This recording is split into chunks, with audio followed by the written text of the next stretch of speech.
ओम शांति। ओम शांति। ओम शांति। 5/10/2021 प्रातः मुरली। ओम शांति। बाप दादा मधुबन। सबसे पहले बाबा ने एक बार मुरली में यह भी कहा है कि ओम शांति का अर्थ जो नहीं समझते उन्हें ओम शांति कहने की दरकार नहीं। ओम शांति कहना माना अनुभव करना और उसका स्वरूप भी बनना, समझना कि मैं आत्मा शांत हूँ।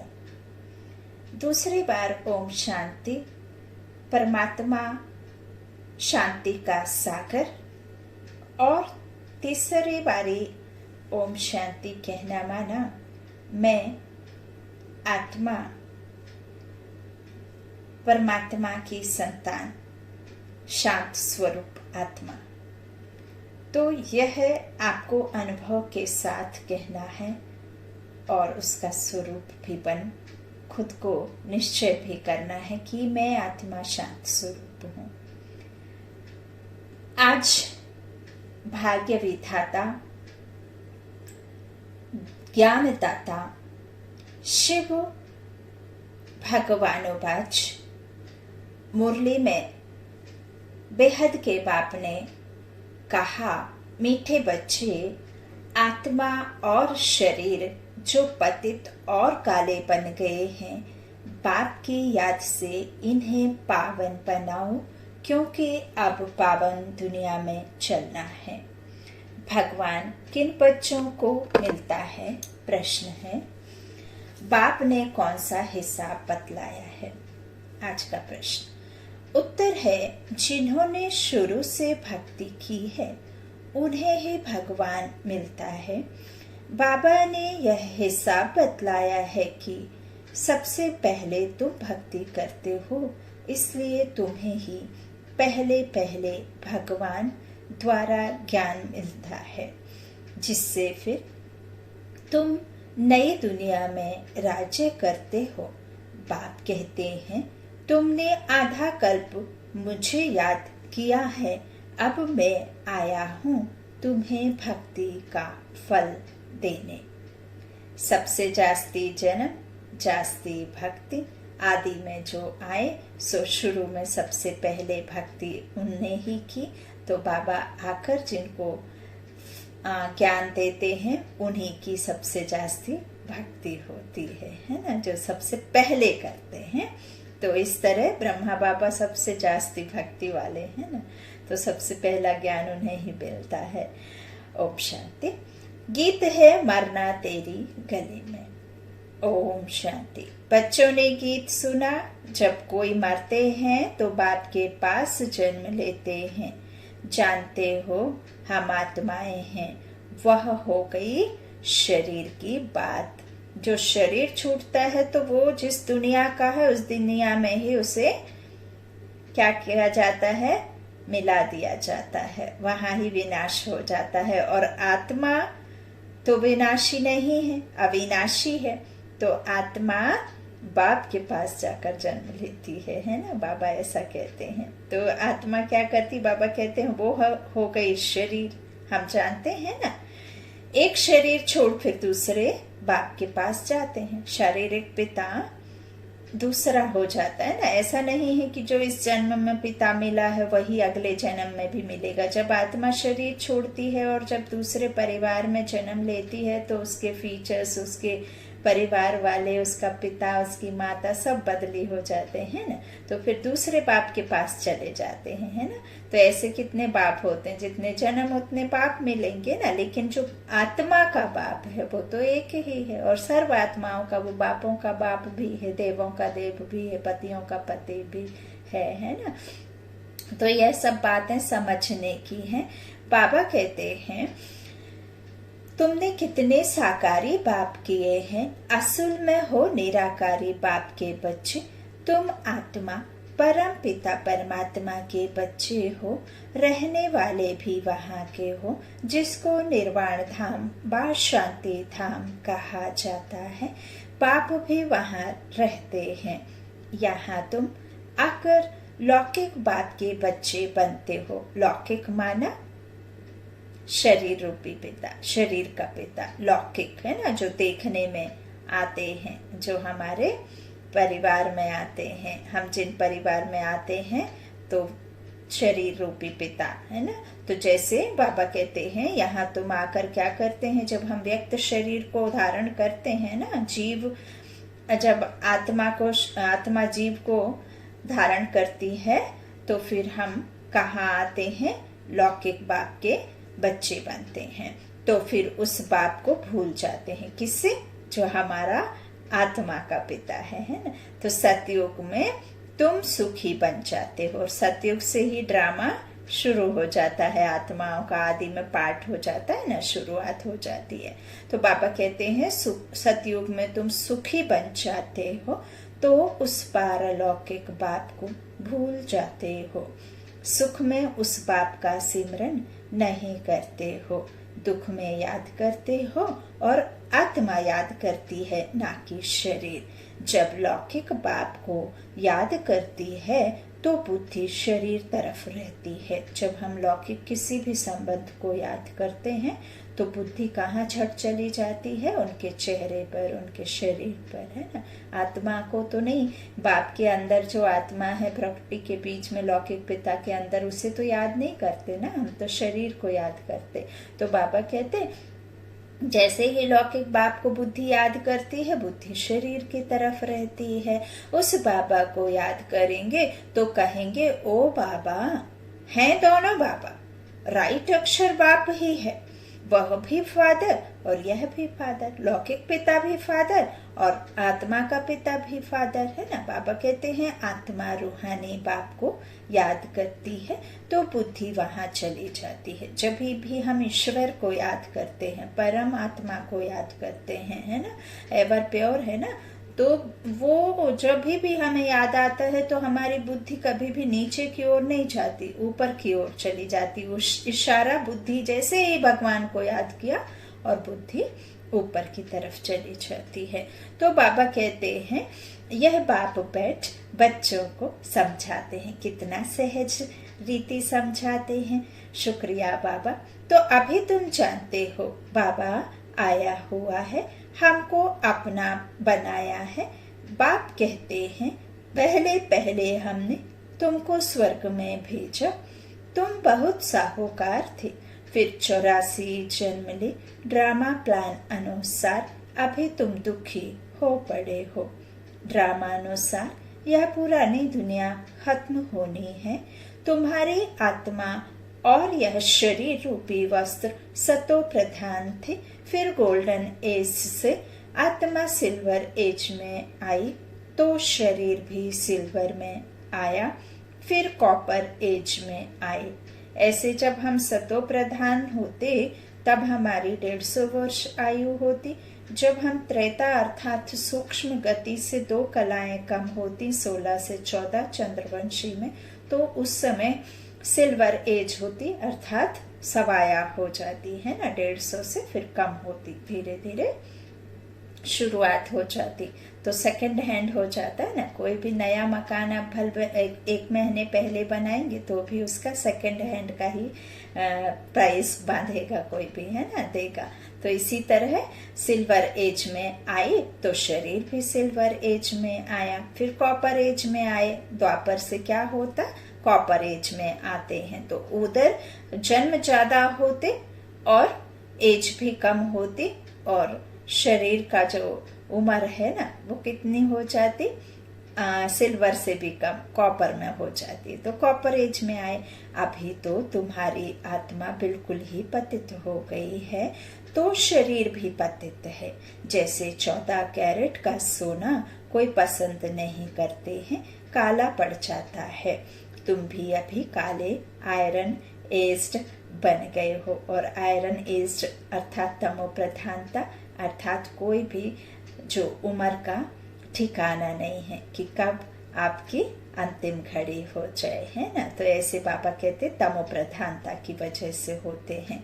और बाबा ने यह भी कहा कि कलयुग में जल्दी जल्दी जन्म, जल्दी जल्दी मृत्यु भी होती है, क्योंकि परम धाम भी खाली होता है ना, सब आत्माओं को यहाँ आना है। देखा होगा कई कई बच्चे जन्म लेते ही जो है चले जाते हैं देह को छोड़, और फिर भी वापस कोई दूसरा जन्म ले लेता है ना। तो इस तरह से यह बात बाबा ने मुरली में कही है। बाबा कहते हैं अब आत्मा और शरीर जो ऐसे काले बन गए हैं तो फिर पवित्र कैसे बने? आत्मा पवित्र बने तो शरीर भी पवित्र मिले, वह कैसे होगा? क्या गंगा स्नान करने से? नहीं, पुकारते ही हैं, हे पतित पावन आओ। यह आत्मा कहती है तो बुद्धि पारलौकिक बाप तरफ चली जाती है। हे बाबा देखो, बाबा अक्षर ही कितना मीठा है। भारत में ही बाबा बाबा कहते हैं, और कितने लौकिक गाने भी बनाए हुए हैं, है ना। भक्ति काल के गाने भी हैं और देशभक्ति गीत भी हैं। देख तेरे संसार की हालत क्या हो गई भगवान की, कितना बदल गया इंसान। सूरज न बदला, चांद न बदला, ना बदला रे आसमां की, कितना बदल गया इंसान। ऐसे गाने हैं ना। तो यही यथार्थ अभी प्रैक्टिकल में बाबा के उन गानों का भी क्या करते हैं, हमें अर्थ समझाते हैं, है ना। इस तरह बाबा कहते हैं क्या से क्या बन गए हो, है ना। यह बातें हमेशा अंदर रहनी चाहिए। बाबा कहते हैं हमने तो तुम्हें क्या किया था, अभी तुम आत्माभिमानी बन बाबा के बने हो। बाबा कहते हैं मैंने तुमको स्वर्ग में भेजा था, नया शरीर धारण किया था, अब तुम क्या बन गए हो। तो दुखी होते हैं हम आत्माएं, तो बाबा को दुख सहन नहीं होता है ना, फिर आते हैं नीचे उतर। तो बाबा कहते हैं इस तरह से क्या बन गए हो, तो यह बातें हमेशा अंदर रहनी चाहिए। बाबा को ही याद करना चाहिए। याद सब करते हैं ना। बाबा कहते हैं इस तरह से पुकारते हैं कि आओ और आकर पावन बनाओ। ड्रामा में यह भी पाठ है। जब बाबा कहते तब तो बुलाते हैं, ड्रामा प्लान अनुसार आएंगे भी तब जब पुरानी दुनिया से नई बनती है। तो जरूर संगम पर ही आएंगे, जब एक तरफ खत्म और एक तरफ स्थापना होनी होगी, है ना। तो बाबा कहते संगम उसे ही कहते हैं। इस तरह बाबा कहते हैं जब पुरुषोत्तम संगम युग होता है ना, तो आत्मा रूपी पुरुष उत्तम बनती है। अभी तमो प्रधान बन गई है ना, इसीलिए दुख हो गए हैं। तो बाबा कहते हैं संगम पर ही आएंगे। तुम बच्चों को निश्चय है। वी लव्ड मोस्ट बाबा। बाबा कहते हैं सबसे ज्यादा कौन है, लव करने वाला सबसे ज्यादा स्वीट बाबा कौन है? वी लव्ड मोस्ट बाबा है। कहते भी हैं स्वीट स्वीटेस्ट। तो अब स्वीट कौन है? लौकिक संबंध में पहले फादर है जो जन्म देते हैं, फिर है टीचर, जो हमें ज्ञान देता है। फिर टीचर से पढ़कर तुम मर्तबा पाते हो, है ना, नौकरी आदि मिलती है। बाबा कहते हैं knowledge is source of income कहा जाता है। जो हम लौकिक जीवन में पढ़ाई करते हैं ना, तो नॉलेज मिलता ही है किसके लिए? सोर्स ऑफ इनकम के लिए। तो बाबा कहते हैं अब यहाँ कौन सी नॉलेज प्राप्त कर रहे हो और कौन सा तुमको मर्तबा मिलेगा और कौन सा इनकम ऑफ सोर्स मिलेगा, जरा सोचो, है ना। तो कितनी बड़ा बाबा हमें बेहद का देता है ना। तो बाबा कहते ज्ञान है नॉलेज और योग है याद। योग जिसे कहा है ना, बाबा कहते वो याद है और ज्ञान है नॉलेज, जो पूरे कल्प में सिर्फ एक बार मिलती है। और यही नॉलेज, यही ज्ञान लेकर के जितना आप इसे लेंगे, जितना अपने में धारण करेंगे, उतना ही आप पूरे कल्प के लिए कमाई इकट्ठा करते हैं, है ना। ये कमाई योग है। बाकी सब झूठा है, पढ़ाई लिखाई। बाबा कहते हैं इस तरह से ज्ञान है नॉलेज, योग है याद, तो बेहद का किसको पता नहीं है। चित्रों में क्लियर दिखाया भी है। ब्रह्मा द्वारा स्थापना शिव बाबा कराते हैं। कृष्ण कैसे राजयोग सिखाएगा। राजयोग सिखलाते ही हैं सतयुग के लिए। तो तो जरूर संगम पर बाप ने सिखाया होगा। सतयुग की स्थापना करने वाला है बाबा, ब्रह्मा द्वारा कराते हैं। करण करावनहार है ना, वो लोग तो त्रिमूर्ति ब्रह्मा कह देते हैं। ब्रह्मा को 3 सिर दिखा देते हैं ना, ब्रह्मा को 3 सिर के साथ साथ बूढ़ा भी दिखाया है, लेकिन उसका यथार्थ रीति कुछ भी नहीं समझते। और जो है त्रिमूर्ति का चित्र दिखाते और ऊपर में शिव सुप्रीम सोल को हटा दिया है, चित्रों से निकाल दिया। तो परंतु ऊंचते ऊंच शिव है ना, वह साकार है और वह निराकार है।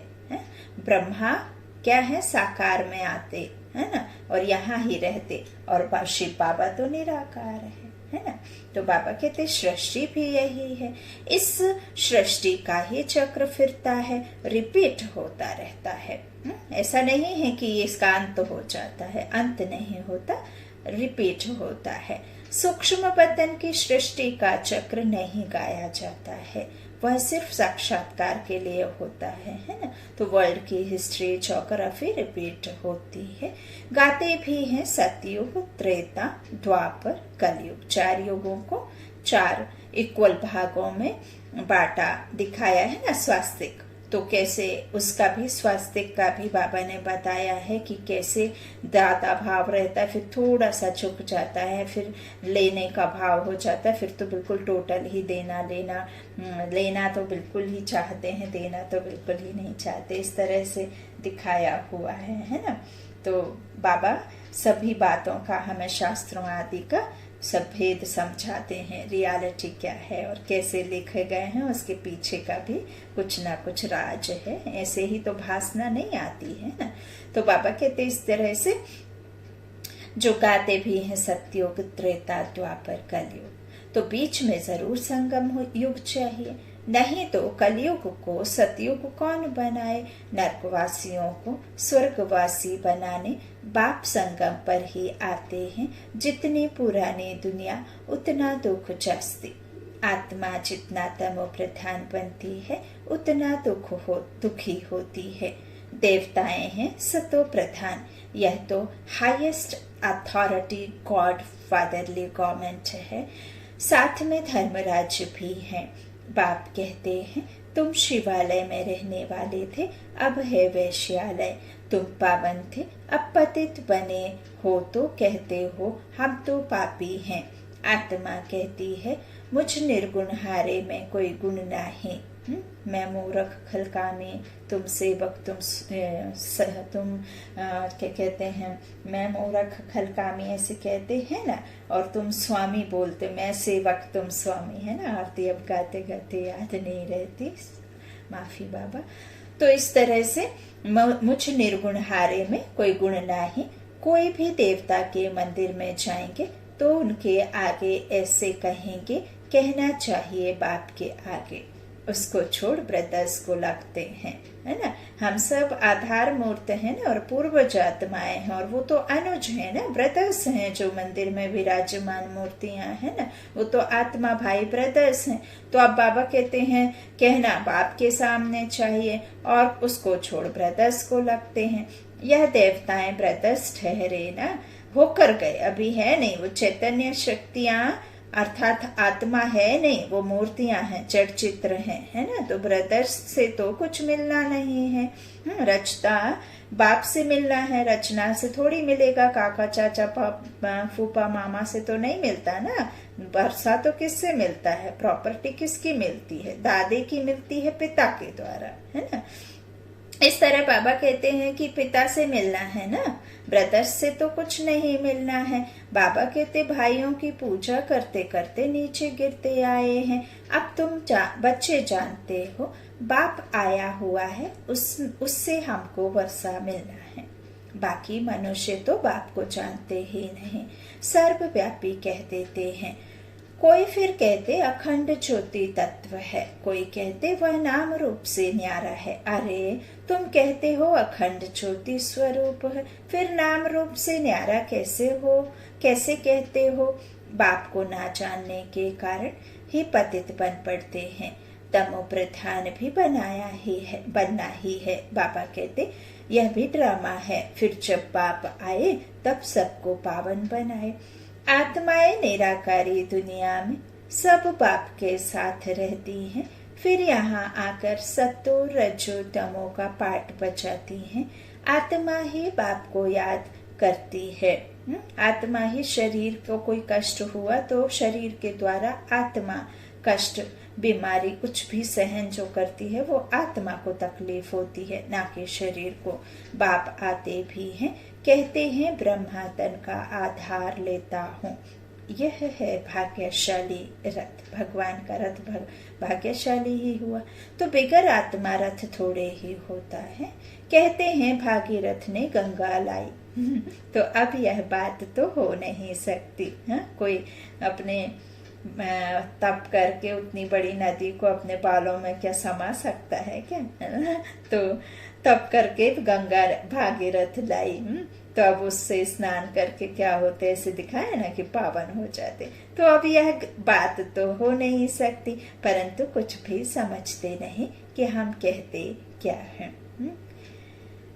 अब सबसे जास्ती भक्ति करके जिस तन में, जिस भागीरथ का, अर्थात जिसने भगवान का रथ लिया है वह भागीरथ होगा। भाग्य विधाता का रथ है वो, है ना। तो इस तरह से वो हुआ भगवान का रथ, है ना। तो गंगा ज्ञान सागर, बाप ज्ञान दाता बन निमित्त आत्मा को चुनते ब्रह्मा बाबा के रथ को आधार लेकर हम जीव आत्माओं को ज्ञान सागर पिता ज्ञान का दान देते, जिससे फिर पतित से पावन आत्मा बनती और पतित पावन आकर इस आत्मा को पावन बनाता। यह सब बातें समझने की हैं। अभी तुम बच्चों को समझाया है। यह है ज्ञान वर्षा। इससे क्या होता है? पतित से पावन बनते हैं। गंगा जमुना तो सतयुग में भी होती है। कहते हैं कृष्ण जमुना के कंठे पर खेल पाल करते हैं। ऐसी कोई बातें हैं नहीं। वह तो सतयुग का प्रिंस है। उसकी बहुत संभाल से पालना होती है, क्योंकि फूल है ना। फूल कितने अच्छे सुंदर होते हैं। क्या उसे कोई उसमें विष भरी नदी में खेलने जाने देंगे? बाबा कहते वो तो वहां विष आदि की कोई बात ही नहीं, कोई सांप आदि की बात ही नहीं, क्योंकि वहां तो सब सुख देने वाले होते हैं ना। दुख देने वाला, दुखी करने वाला। ये तो जो यहाँ मुख से जहर उगलते हैं ना, विकारी रूपी जो हैं आत्माएं। बाबा कहते जो 5 विकार हैं, कोई कड़वे बोलते हैं जो बिल्कुल तीर के समान, मरने से पहले वो कड़वे शब्द सामने वाला भूलता नहीं है। तो वो जो मुख से जहर निकला और दूसरी आत्मा को आत्मघात किया, वो जहर नाग से भी विषैला होता है। अब गाय आदि जो जानवर को खाते वो तो बोलते नहीं, खाने वाला कौन है ना। तो ये सब बातें वो तो कष्ट नहीं देते, वो तो मुख से नहीं बोलते, है ना। तो इस तरह से मुख से जो बोलता है कष्ट देने वाला वही कहलाएगा ना। तो इस तरह बाबा कहते फूल से सभी आकर खुशबू लेते हैं, है ना। तो फूल कितने अच्छे सुंदर सुंदर होते हैं ना। फूल से सभी आकर खुशबू लेते हैं। कांटों से थोड़े ही खुशबू लेंगे। अभी तो है ही कांटों की दुनिया। जंगल को बाप आकर गार्डन ऑफ फ्लावर्स बनाते हैं, इसलिए उनका नाम बाबुलनाथ भी रख दिया है। कांटों से फूल बनाते हैं, इसलिए महिमा गाते हैं। कांटों को फूल बनाने वाला बाबा। अब तुम बच्चों का बाप के साथ कितना लव होना चाहिए, अभी तुम जानते हो। हम बेहद के बाप के बने हैं। अभी तुम्हारा संबंध उनसे भी है तो लौकिक से भी है। पारलौकिक बाप को याद करने से तुम पावन बनेंगे। आत्मा जानती है वह हमारा लौकिक बाप और यह पारलौकिक बाप है। भक्ति मार्ग में भी आत्मा जानती है वह हमारा लौकिक बाप और यह गॉड फादर अविनाशी बाप को याद करते हैं। वह बाप कब आकर हेवन स्थापन करते हैं यह किसको पता नहीं है।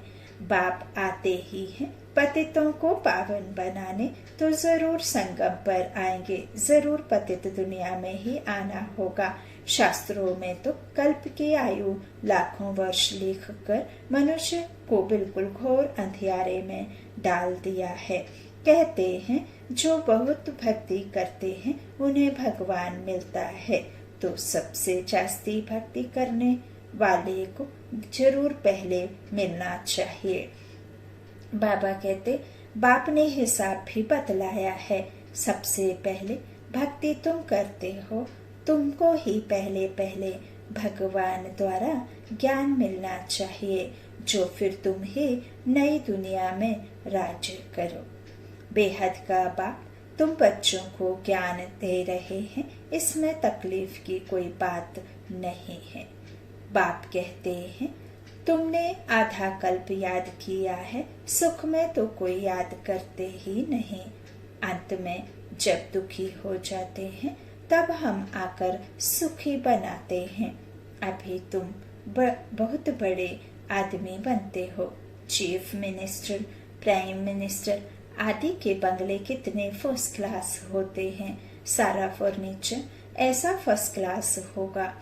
तुम तो कितने बड़े आदमी देवता बनते हो, हाँ, जिनके आगे सभी सर झुकाते, तो देवी गुण वाले देवता स्वर्ग के मालिक बनते हो। वहाँ तुम्हारे लिए महल भी हीरो जवाहरातों के होते हैं। वहाँ तुम्हारा फर्नीचर सोने जड़ित का फर्स्ट क्लास होगा। और समझ भी सकते हैं कि हमारे पुराने जमाने में कहते हैं ना, हमारे पूर्वजों के पास बहुत धन माया होती थी, बहुत उनके घर में चोरी आदि, घर में ताला ये सब डलने का कोई बात ही नहीं होती थी। और दीवारों में सोने लगे रहते थे, दांत भी सोने के होते थे। ऐसे सब बातें करते ना, तो कहीं ना कहीं ये बात सच है। इसीलिए तो देखिए बाबा हमें बता रहे हैं कि कैसा सतयुग था, है? तो यह है रुद्र ज्ञान यज्ञ। शिव को रुद्र भी कहते हैं। जब भक्ति पूरी होती है तो भगवान रुद्र यज्ञ रचते हैं। सतयुग में यज्ञ अथवा भक्ति की बात ही नहीं। वहाँ कोई अशांति, कोई दुख, कोई दर्द, कोई इस तरह से अनावृष्टि, अतिवृष्टि, कोई भूख से मरता ही नहीं है। जब सब सुखी रहते हैं तो सुख में थोड़े ना कोई जप तंत्र मंत्र करेगा कोई, है ना, ऐसा कोई दुख देने वाला होता ही नहीं है। तो बाबा कहते हैं ये यज्ञ आदि तो जब दुख बहुत जास्ती हो जाता है तभी तो फिर उसमें स्वाहा होगा, तब तो फिर दूसरा आएगा ना। तो इस तरह अविनाशी बाबा कहते सतयुग में यज्ञ अथवा भक्ति की बात ही नहीं है। भक्ति तो इस समय की है, तो इस समय ही बाप यह अविनाशी रुद्र ज्ञान यज्ञ रचते हैं, जिसका फिर बाद में गायन चलता है। भक्ति तो सदैव नहीं चलती रहेगी। भक्ति और ज्ञान, भक्ति है रात, ज्ञान है दिन। बाप आकर दिन बनाते हैं तो बच्चों का भी बाप के साथ कितना लव होना चाहिए। बाप हमको विश्व का मालिक बनाते हैं। मोस्ट बिलव्ड बाबा है ना, उनसे ज्यादा प्यारी वस्तु कोई हो ना सके। वो तो कभी भी कुछ नहीं मांगते, सिर्फ याद करने की बात कहते हैं और विकारों को दान देने की, छोड़ने की बात कहते हैं। ये भी नहीं कि किसी को दुख दो, हाँ, बाबा यही तो कहते हैं ना, विकारों के बिना ऐसा तो नहीं है कि इंसान जीवन नहीं जी पाएगा, है ना। चोरी करने तो नहीं कहते, किसी का खून करने तो नहीं कहते हैं, यही कहते हैं कि विकारों को दान करो, विकारों को छोड़ो, है ना।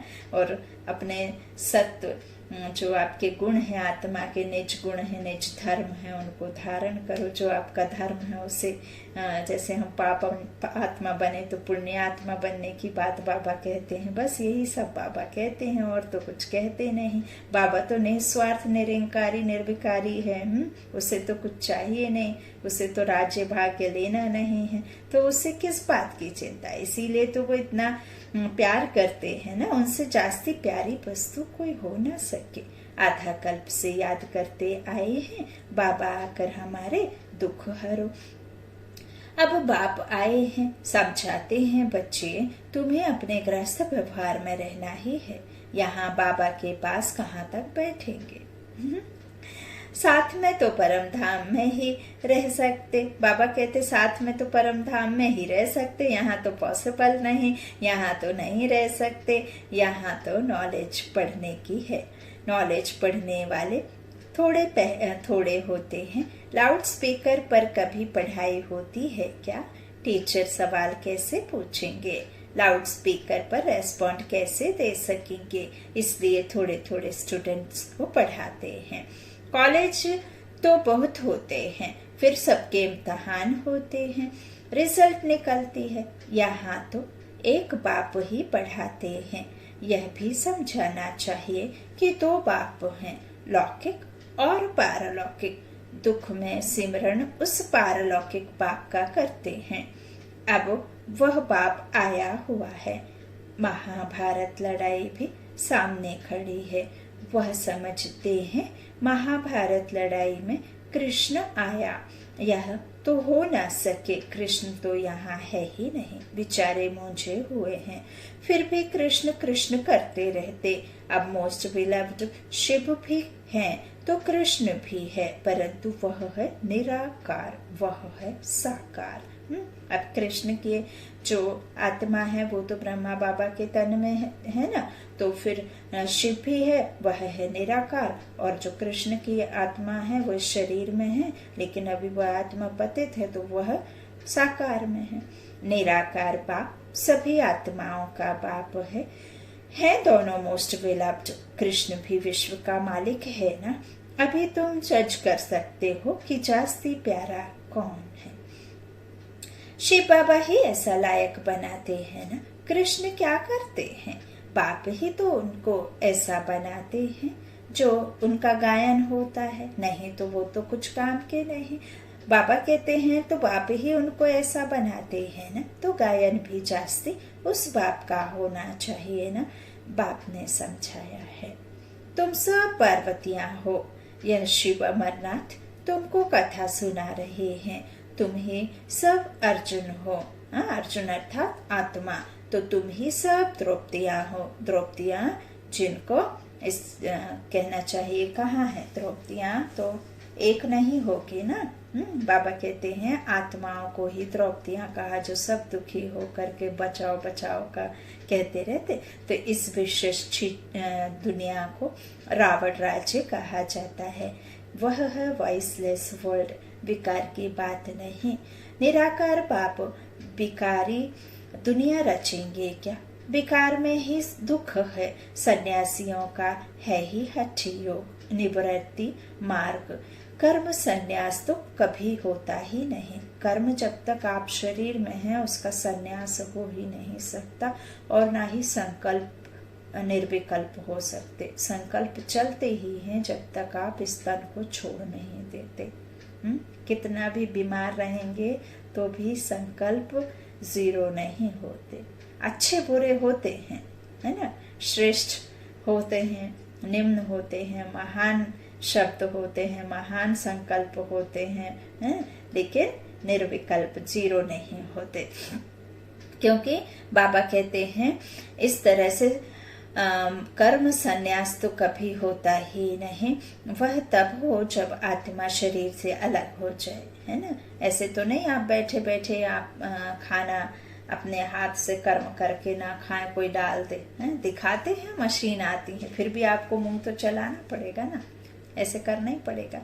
तो इस तरह से बाबा कहते हैं आत्मा शरीर से अलग हो जाए तब कर्म अलग हो, है ना। तो गर्भ जेल में फिर कर्मों का हिसाब शुरू हो जाता है। बाकी कर्म संन्यास रहना रॉन्ग है।